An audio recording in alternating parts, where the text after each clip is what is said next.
ললিতা মারা গেছে। গলায় ওড়না পেঁচিয়ে ঝুলে পড়েছে। ললিতা আমার স্বামীর পুরানো প্রেমিকা, একদম বিছানা গরম করা প্রেমিকা। শুনতে খারাপ লাগলেও এই সত্যটা আমাকে মেনে নিতে হয়েছে। বিষয়টা আমি জানতে পারি আমার গায়ে হলুদের রাতে। রাত তখন আনুমানিক 11টা। আমার 2 হাত ভর্তি মেহেন্দি। একা ঘরে বসে আছি। মেহেন্দি শুকিয়ে গেলে ঘুমিয়ে পড়ব।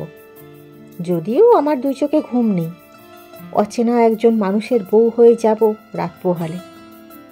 এমতাবস্থায় কোনো বিয়ের কোণে ঘুমোতে পারে কিনা আমার জানা নেই। আমার মোবাইল বেজে উঠল। এত রাতে কে ফোন দেবে? গ্রামে রাত 11টা মানে অনেক রাত। হবু বর আমার ফোন নাম্বার নিয়েছিল। তিনি ফোন দেননি তো? ফোন রিসিভ করার জন্য আঙুল রয়েছে, কিন্তু কানে নিয়ে কথা বলতে গেলে মেহেন্দি লেপ্টে যেতে পারে। আমি ফোন রিসিভ করে লাউডস্পিকার অন করে হ্যালো বললাম। অপর প্রান্ত থেকে একটি পুরুষ কণ্ঠ এক নাগাড়ে কথা বলছে। আমাকে আপনি চিনবেন না মিস লিজা, আপনাকে জরুরি খবর দিতে ফোন করেছি। নম্বর কোথা থেকে জোগাড় করলাম সেটা ভেবে দুশ্চিন্তা করবেন না। আপনার সাথে একটি মেয়ে দেখা করতে চায়। আগামীকাল সকাল 10টায় মাটির 3 রাস্তার মোড়ে আসলে মেয়েটিকে দেখতে পাবেন। মেয়েটি আপনাকে কিছু বলতে চায়। পুরুষ কণ্ঠের কথামালার শেষ প্রান্তে আমি 30 সেকেন্ডের জন্য নিশ্চুপ। তারপর আমার প্রশ্ন, আমি কেন ওই মেয়েটির সাথে দেখা করব? আর দেখা করাটা কেন জরুরি? উত্তরে লোকটি বলল, কারণ মেয়েটি আপনার হবু বরের প্রেমিকা ছিল। আমার বুকের ভেতরে কিঞ্চিত ধাক্কা খেলেও একগাল হেসে বললাম, বিয়ের আগে একজন মানুষের প্রেমের সম্পর্ক থাকাটা অস্বাভাবিক নয়। লোকটি অট্ট হাসি দিয়ে বলল, কিন্তু মেয়েটির সাথে আপনার হবু বরের একাধিকবার বিছানা ভাগাভাগি হয়েছে। আমি ফোন কেটে দিলাম। আর শুনতে চাই না, কোনো কথা শুনতে চাই না। পরপর আরও 2বার ফোন আসলেও আমি রিসিভ করিনি। চক্ষু টলমল, থাকতে না পেরে 2 ফোঁটা পানি বের করে দিল। দাঁতে কিরমির করে চোখের পানি মুছে ফেললাম। ভেজানো দরজা পা দিয়ে খুলে বাইরে উঁকি দিলাম। বাড়ির মানুষ এখনও ঘুমায়নি। মা মশলা বাটার তদারকি করছেন। বাবা দই পাতার জন্য বাবুর্চির সাথে কথা বলছে। হবু বরের নাম্বার বাবা মা বা ভাইয়ের কাছে আছে। নাম্বার চাইতে লজ্জা করলেও গায়ে মাখলে চলবে না।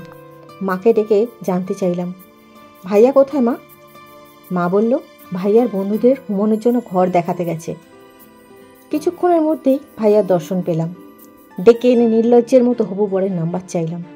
ভাইয়া কিছুক্ষণ চুপ থেকে ফোন নাম্বার বের করে আমায় দিল। আমি ঘরে এসে দরজা বন্ধ করে দিলাম। ফোন করলাম হবু বরকে। ওনার নাম শরীফ আহমেদ। আহমেদটা আগে নিয়ে আসলে বাংলা সিনেমার খলনায়ক। এখন ওনাকে আমার নব্য জীবনে খলনায়ক বলেই মনে হচ্ছে। ফোন রিসিভ করার পর সালাম দিলাম। উনি সালামের জবাব নিয়ে বললেন, আমি মাত্রই ফোন দিতে চেয়েছিলাম, তোমার নাম্বার সেভ করে রেখেছি। আমি সরাসরি বললাম, আপনি কারোর সাথে প্রেম করতেন? উনি আমতা আমতা করে বললেন, হঠাৎ এই প্রশ্ন কেন লিজা? কেন, আমি কি প্রশ্ন করতে পারি না? হ্যাঁ অবশ্যই পারো, কিন্তু আমি কিন্তু শুনতে চাইনি, হ্যাঁ বা না শুনতে চেয়েছি। হ্যাঁ প্রেম করেছিলাম, কিন্তু এখন কোনো সম্পর্ক নেই। শারীরিক সম্পর্ক করেছেন? অপর প্রান্তে পিন পতন নীরবতা, যেন মুখের জবান আমি কেড়ে নিয়েছি। আমি শান্ত ও মোলায়েম কণ্ঠে বললাম, আগামীকাল আমার আর আপনার নতুন জীবন শুরু হতে যাচ্ছে। আমি চাই না আমাদের সম্পর্কটা মিথ্যে দিয়ে শুরু হোক, তাই আমি চাই সত্যিটা জানতে। উত্তরে উনি বললেন, আসলে লিজা, আমাদের শারীরিক সম্পর্কটা দুর্ঘটনা ছিল। আমরা আগে থেকে। পরের কথাগুলো আমি আর শুনতে পাইনি। মোবাইল কান থেকে নামিয়ে টেবিলে রেখে দিলাম। হাতের আঙুলের মেহেন্দি লেপ্টে গেছে মোবাইল কানে ধরে রাখার সময়। যেন দুঃখকেও লেপ্টে দিলাম জীবনের সাথে।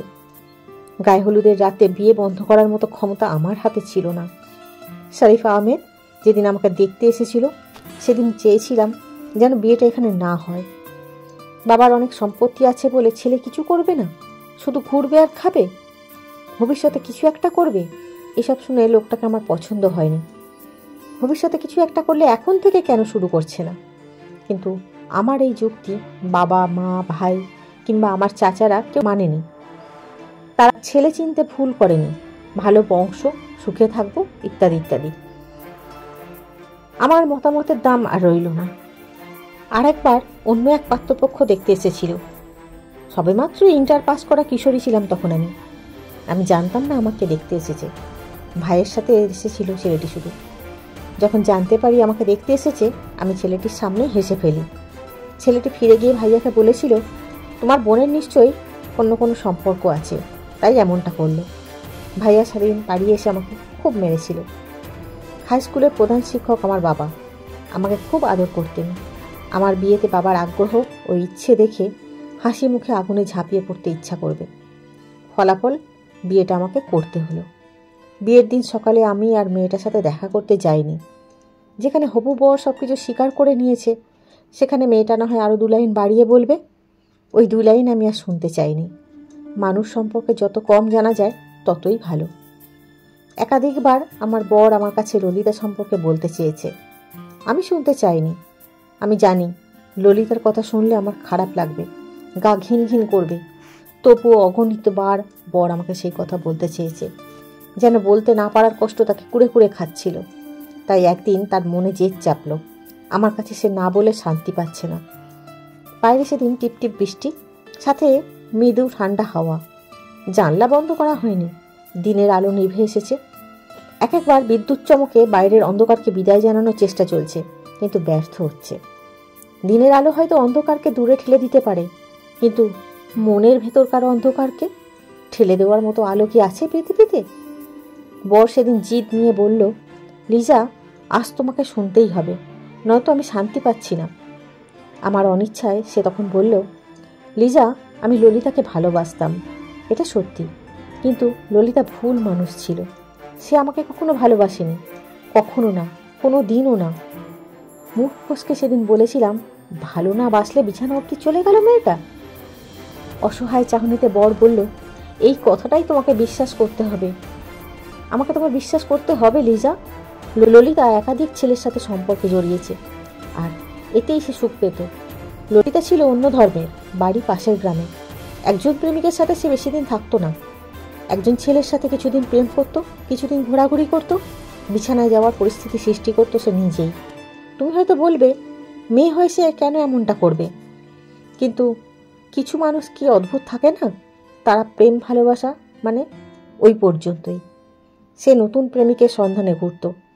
আমার সাথে সম্পর্ক শেষ হওয়ার পরও 4-5 জনের সাথে সম্পর্কে জড়িয়েছে ললিতা। পরে শুনেছি সে একটি ছেলের কাছ থেকে ধোঁকা খেয়েছিল। সেই থেকে সেও ধোঁকা দেওয়া শুরু করেছে। তবুও বিছানা ভাগাভাগিতে আমি ললিতার দোষ দিই না, কারণ একই দোষ আমিও করেছি। আমি বরকে থামিয়ে দিয়ে বললাম, আর শুনতে ইচ্ছা করছে না, খুব মাথা ব্যথা করছে। ললিতার গল্প শোনা আমার সেই পর্যন্তই। কিন্তু ললিতা নিজে আমাকে ফোন করেছে কয়েকদিন। ফোন করে জানতে চাইতো, কেমন আছো লিজা? তোমাদের সংসার কেমন চলছে? তোমার বর কি তোমাকে ভালোবাসে, নাকি এখনও আমার বিরহে মন খারাপ করে আনমনা থাকে? আমি নিজেকে সামলে জবাব দিই, আমাকে সে অনেক ভালোবাসে, আমরা অনেক সুখে আছি। শেষবার ফোন করেছিল 4 বছর আগে। ফোন করে বলল, লিজা, তোমার বর আমার সাথে এক বিছানায় ঘুমিয়েছে। সেটা জানার পরও তোমার খারাপ লাগে না, কষ্ট লাগে না? উত্তরে আমি বলেছি, না, খারাপ লাগে না, কিন্তু তুমি যে ফোন করে আমার স্বামীর কথা, আমার স্বামীর নাম উচ্চারণ করো, এটা শুনতে খারাপ লাগে। মোট কথা, তুমি ফোন করলেই আমার খারাপ লাগা শুরু হয়। সেই থেকে বিগত 4 বছরে ললিতা আমাকে আর ফোন করেনি। তখন আমি প্রথমবার গর্ভবতী, বর বিছানায় আমার পাশে বসা। অদ্ভুত এক সত্য হলো, তখনও পর্যন্ত দিনের আলোতে বরকে খালি গায়ে দেখিনি আমি। টি-শার্ট বা শার্ট পরে থাকতো। তাছাড়া তার সুরসুরি বেশি, তার গায়ে হাত পড়লে যেন লাফিয়ে ওঠে। আমার সামনে খালি গায়ে আসতে মনে হয় নতুন বইয়ের মতো লজ্জা পায়। আর আমি এই নিয়ে বরকে কখনো কোনো কথা শোনাইনি। কিন্তু সেদিন হঠাৎ বলল, লিজা, দেখো তো গলার নিচে বুকের ওপর এটা কি একটা হয়েছে, শুধু চুলকায়। শার্টের বোতাম খুলে দিল। ছোট্ট একটা ব্রণর মতো হয়েছে, লাল হয়ে আছে। এর একটু নিচেই ইংরাজি বড় হাতে এল অক্ষরটি লেখা। তখনকার সময়ে কিশোর কিশোরী এক ধরনের পাতা ছিলে নাম লিখে পাতাটি লাগিয়ে রাখত। চামড়া পুড়ে অক্ষরটি স্থায়ী হয়ে যেত। অনেকে অ্যাসিড পাতা বলতো। বরের বুকে ললিতার নামের প্রথম অক্ষরটি দেখে খুব কষ্ট পেয়েছিলাম। আমি আর সেই সম্পর্কে বরকে কিছু না বললেও পরে মনে পড়লে বুকের ভেতর চিনচিন করে ব্যথা হয়। যে বুকে আমি মাথা রাখি সেই বুকে একটি অন্য মেয়ের নাম লেখা, নামের অক্ষর লেখা। কষ্টটা খুব তীক্ষ্ণ আর গভীর। আমি বরকে সেই ব্যথা বুঝতে দিতে চাইনি কখনো। জেমসের গাওয়া গানের একটি লাইন ধারণ করেছি মনে, এ ব্যথা আমারই থাক, চাই না কারো সান্ত্বনা। আমার গায়ে হলুদে যে লোকটি ফোন করেছিল, আজও সেই লোকটি ফোন করে ললিতার মৃত্যু সংবাদ দিয়েছে।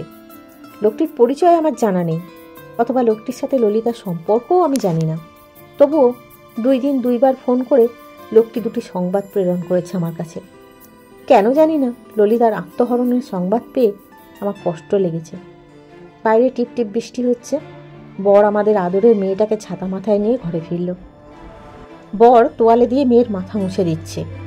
বাবা মেয়ের মাঝখানে আমি যাইনি, একটু দূর থেকে ভাবছি ললিতার মৃত্যু সংবাদ কি বরকে দেব, নাকি অনেক কিছু বুকের ভেতর চেপে রাখার মতো এই সংবাদটাও চেপে রাখবো। গ্রিলে একটা চড়ুই পাখি এসে বসেছে, গা ঝাড়া দিচ্ছে আর অনবরত ডেকে যাচ্ছে, কিন্তু পাখিটির ডাক শোনার জন্য অন্য কোনো পাখি নেই এখন। অন্য সময় অনেক পাখির ভিড়ে থাকলেও চড়ুইটি এখন কত একা, নিঃসঙ্গ। মনুষ্য জাতীয় বছরের পর বছর মানুষের ভিড়ে থেকেও কখনো কখনো খুব একা, নিঃসঙ্গ থাকে।